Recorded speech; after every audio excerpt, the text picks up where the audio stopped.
Hollywood itself is a word. The word is interesting because it's a word that comes from a pagan.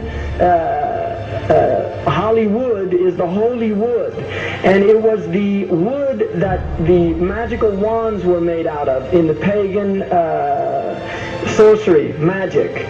And these wands were believed that the sorcerers that possessed them could put people into trances and control them. This is part of, this is symbolic, but it's also important to understand that part of what Hollywood literally does is it puts people into trances. It's a dream state. They call it the dream machine in the United States.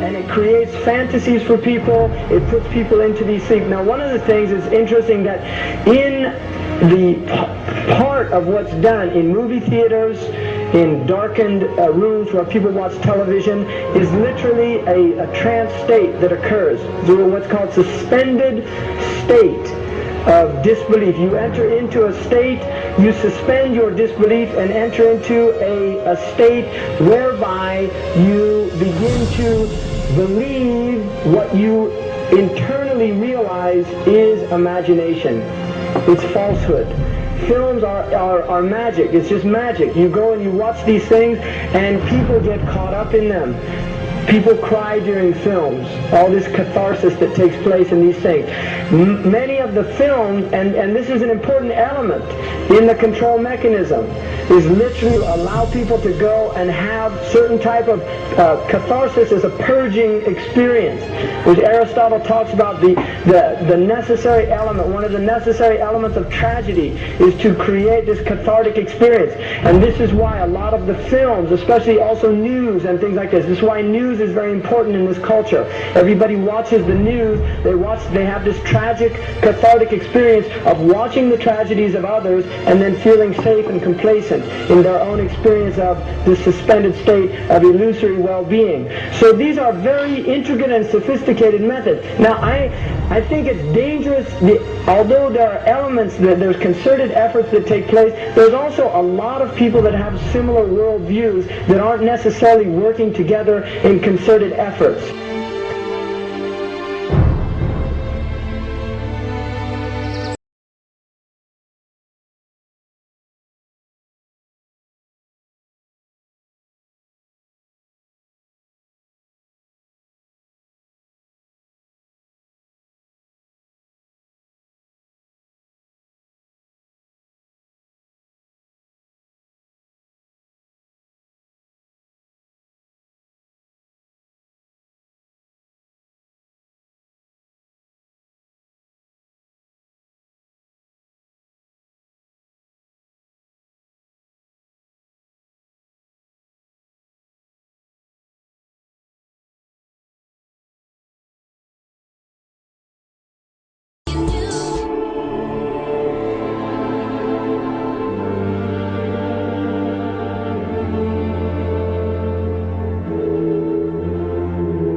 You're not supposed to be up here.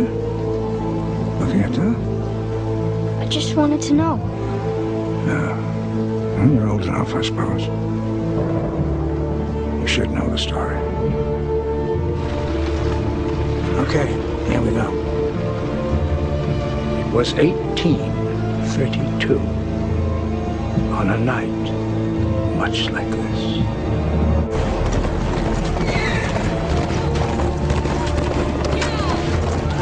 Charles Carroll was the last surviving signer of the Declaration of Independence.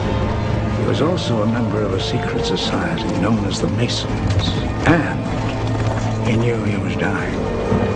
He woke up his stable boy in the middle of the night and ordered him to take him to the White House to see Andrew Jackson, because it was urgent that he speak to the president. Did he talk to him?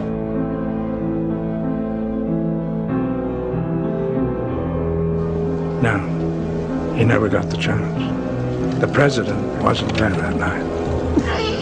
But Charles Carroll had a secret. So he took into his confidence the one person he could. My grandfather's grandfather, Thomas Gates. What was the secret? A treasure. A treasure beyond all imagining.